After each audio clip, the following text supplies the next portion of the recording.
கோவை பாராளுமன்ற தொகுதியில காலையிலிருந்து பல்வேறு இடங்களில் பார்த்து கொண்டிருக்கிறோம். ஒவ்வொரு பூத்துகள்லையுமே குறிப்பாக வட இந்தியர்களுடைய வாக்குகள், பிராமணர்களுடைய வாக்குகளை தேர்ந்தெடுத்து அதை டெலீட் பண்ணியிருக்காங்க.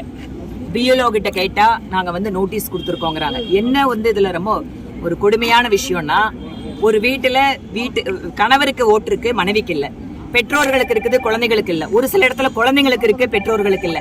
இந்த மாதிரி திட்டமிட்ட ரீதியில் வேண்டுமென்றே பாரதிய ஜனதா கட்சிக்கு விழுகின்ற வாக்குகள் என்று தெரிந்த வாக்குகளை இவர்கள் ஒவ்வொரு பூத்திலேயும் திட்டமிட்ட ரீதியில இங்க நீக்கி இருக்காங்க. இதனால இந்த பகுதியில் குறிப்பாக கோவை வடக்கு சட்டமன்ற தொகுதியினுடைய இந்த பூத்துல கவுண்டபாளையம் தொகுதியில இந்த குறிப்பாக அங்கப்பா கல்லூரி வளாகத்தில் இருக்கக்கூடிய பூத்துல 830 வாக்குகள் திட்டமிட்டு அவர்கள் இதை எடுத்திருக்காங்க, நீக்கி இருக்காங்க.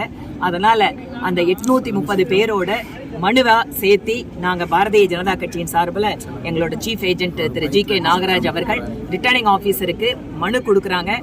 இந்த பூத்துல மறு வாக்குப்பதிவு நடத்தப்பட வேண்டும் அப்படிங்கறத நாங்க உடனடியா தேர்தல் ஆணையத்துக்கும் அனுப்புறோம். இதுல எங்களுக்கு நியாயம் கிடைக்கிற வரைக்கும் இந்த மக்கள் இதை விட போறதா இல்ல.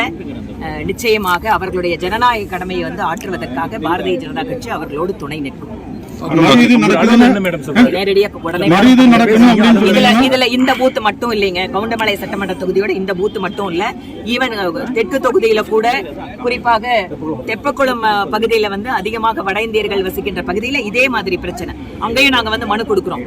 இந்த மாதிரி எங்கெங்கெல்லாம் எந்த பூத்துகள் எல்லாம் இந்த மாதிரி திட்டமிட்ட ரீதியில வாக்குகளை நீக்கி இருக்காங்களோ அங்க எல்லாமே நாங்க மனுவை கொடுத்து மறு வாக்குப்பதிவு நடத்துவதற்கு நாங்க அரசாங்க தேர்தல் கமிஷனுக்கு நாங்க எங்களோட மனுவை கொடுத்து. இங்க இருக்கக்கூடிய தேர்தல் அதிகாரிகள் என்ன சொல்லிருக்காங்க? தேர்தல் அதிகாரிகள் என்ன சொல்றாங்க, நாங்க ஜனவரி மாசத்துக்கு முன்னாடியே அவங்களுக்கு எல்லாம் நோட்டீஸ் கொடுத்து அதுக்கப்புறம் எடுத்திருக்கோம் அப்படிங்கிறாங்க.